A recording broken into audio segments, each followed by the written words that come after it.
lad, handsome and witty, who whispered to me, "You are so pretty." Soon he and I were cabareting. We had a good time, goes without saying. I tried to get him in my sweet embrace. All he had on his mind was the pen and trace. And though I saw him practically every night, we never went to movies or saw a fight. We just saw baseball, baseball, DiMaggio and baseball, baseball, Chicago Cubs, baseball, baseball, DeRocher and baseball, baseball.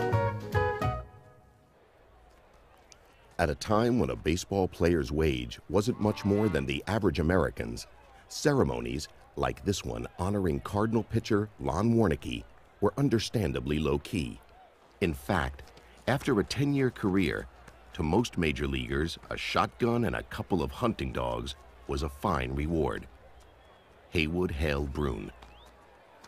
Most of them were farmers, and what most of them hoped to get out of baseball was in the 6 or 7 years of an average career to save enough money to buy 40 more acres or replace 2 mules with a tractor.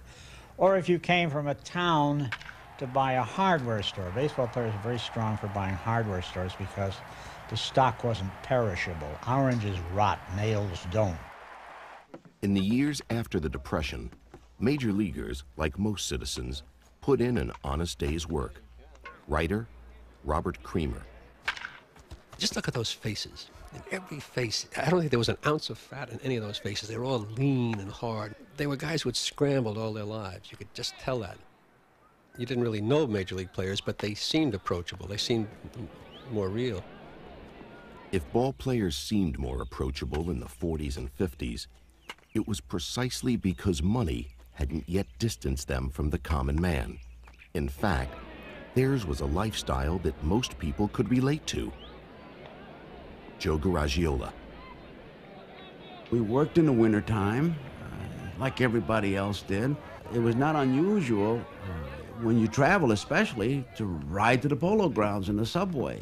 Take the subway to Brooklyn. So if a fan left the ballpark, he'd sit there and he'd talk to you, and he'd say, how's at the game today? Why did you swing? Why didn't you take a third strike? That kind of thing. And pretty soon, you struck up a friendship, and we were working stiffs who happened to be Major League Baseball players. Nowhere was the spirit of kinship between player and fan more evident than it was in Brooklyn, a community that adored its Dodgers. Broadcaster Red Barber. Brooklyn had been looked down on, especially by Manhattan, with the tall buildings, with Broadway, and Brooklyn was called the bedroom of New York. The one thing that Brooklyn had, which they could strike back at Manhattan, was the ball club, the Brooklyn Dodgers. In Brooklyn, the passion to root for the Dodgers seemed to have been acquired at birth, an unbroken chain handed down from generation to generation. Stephen Longstreet. It was a crusade. It was a fetish. It was paranoia. Them bums. Ebbets Field. It was like a religion, that's what it was. It wasn't a sport, it was a religion. Ebbets Field had the famous heckler Hilda Chester and an off-key band known as the Symphony. Before every home game, Happy Felton's Knothole Gang played on television, all of which contributed to the legendary infatuation that Brooklyn had with its team. Donald Hoenig. The Dodgers bespoke Brooklyn around the world, because if you remember all those old World War II movies, there was always somebody in there. Somebody in the platoon was from Brooklyn, and he would be worrying about the Dodgers.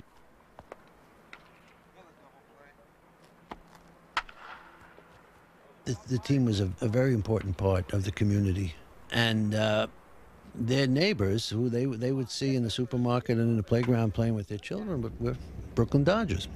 They lived in the neighborhood.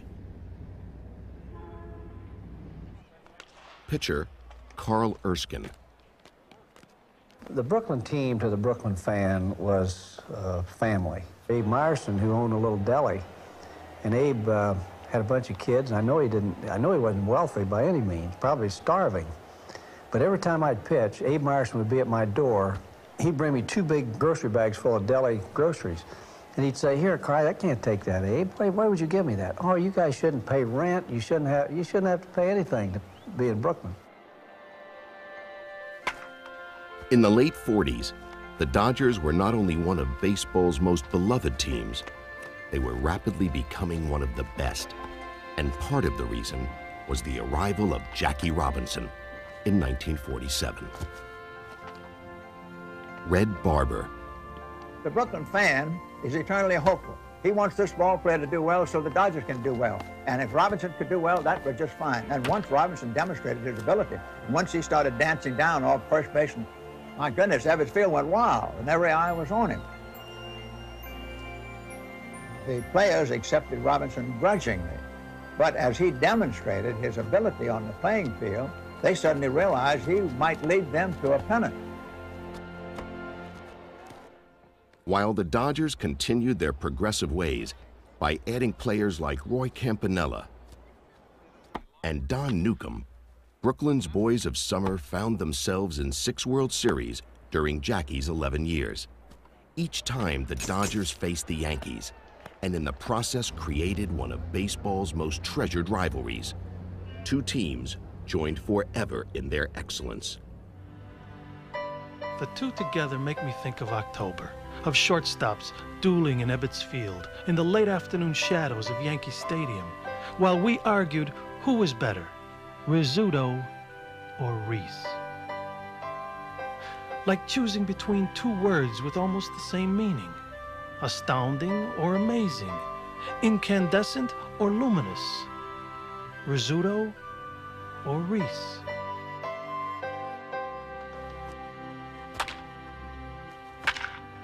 Unfortunately for the Dodgers and their fans, the rivalry proved to be one-sided. Brooklyn lost to the Yankees in 1947, 49, 52, and again in 1953. The team finally came away triumphant in 1955, winning an epic 7-game series. But just 3 years later, the Dodgers were gone. Sadly, they had been taken away from the borough that loved them. Don't tear the treasured ballpark down. Long has it brought me joy, as many a Brooklyn player has that I've watched as a boy. Above it rings Red Barber's voice, amidst the crowd's deep roar, the summer sounds that would be heard by Brooklyn fans no more. Oh, let the mighty field stand as tribute to her past. The loyalty of all her fans can never be surpassed.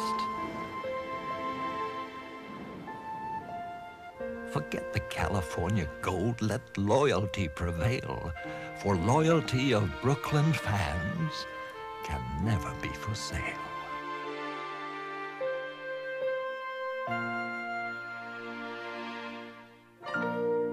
But yesterday I watched them start, young wonders all in serried row. By now I've seen them all depart.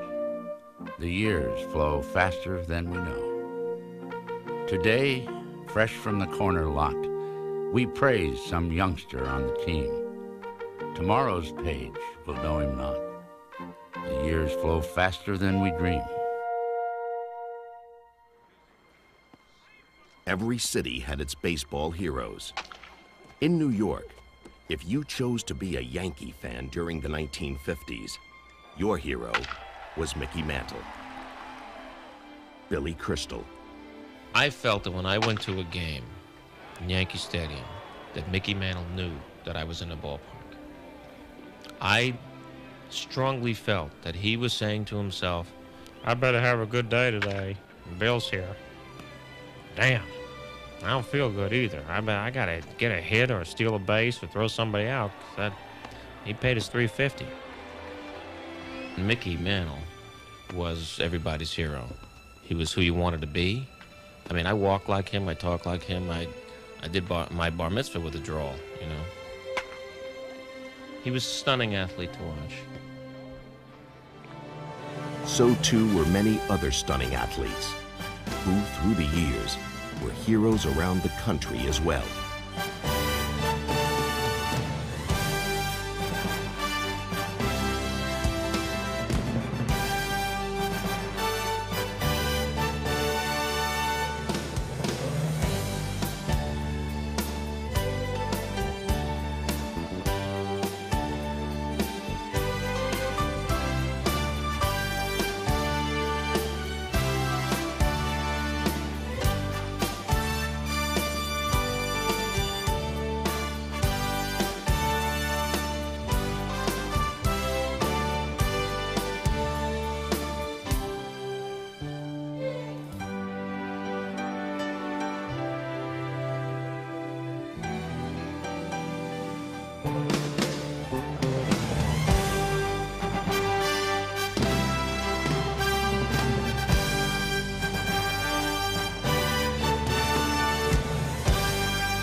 Hoenig. Now, baseball has its own private universe, with its own deities, its own Lucifers, its own fallen angels. Babe Ruth, of course, is the deity.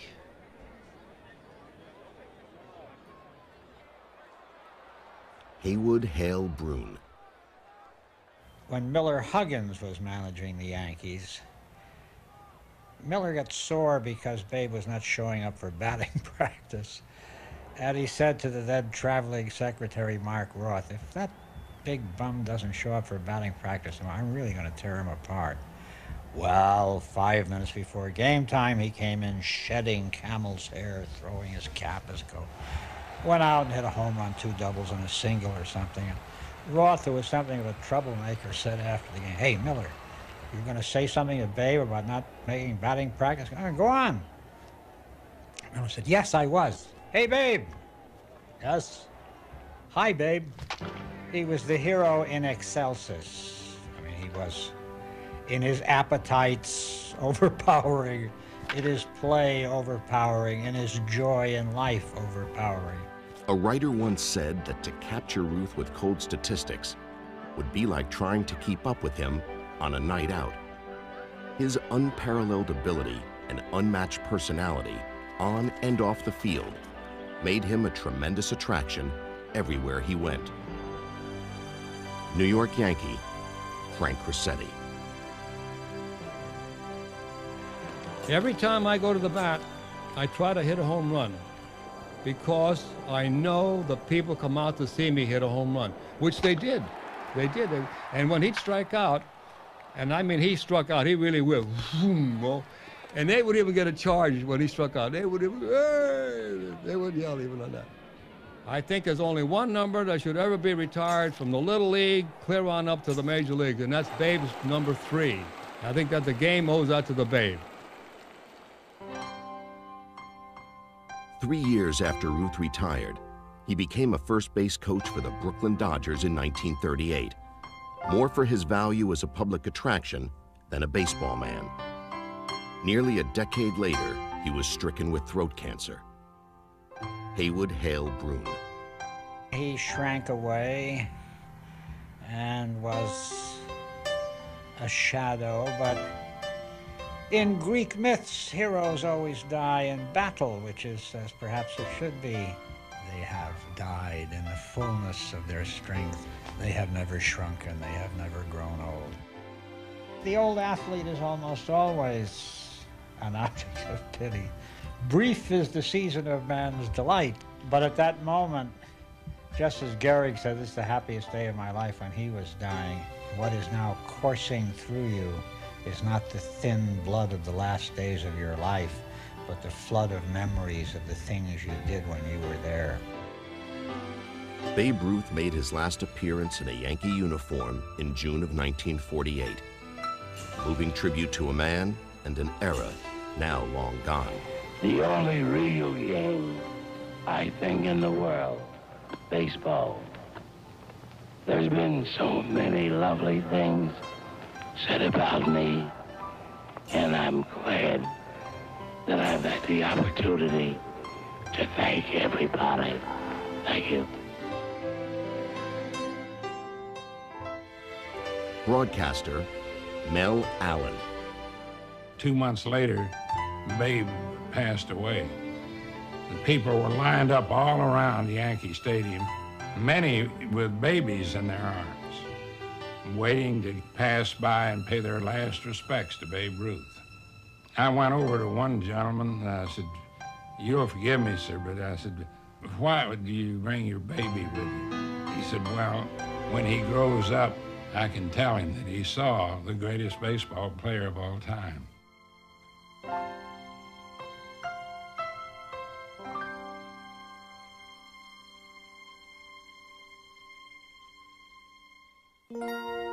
Game called.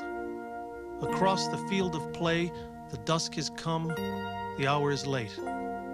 The fight is done, and lost or won, the player files out through the gate. The tumult dies, the cheer is hushed, the stands are bare, the park is still. But through the night there shines the light of home beyond the silent hill.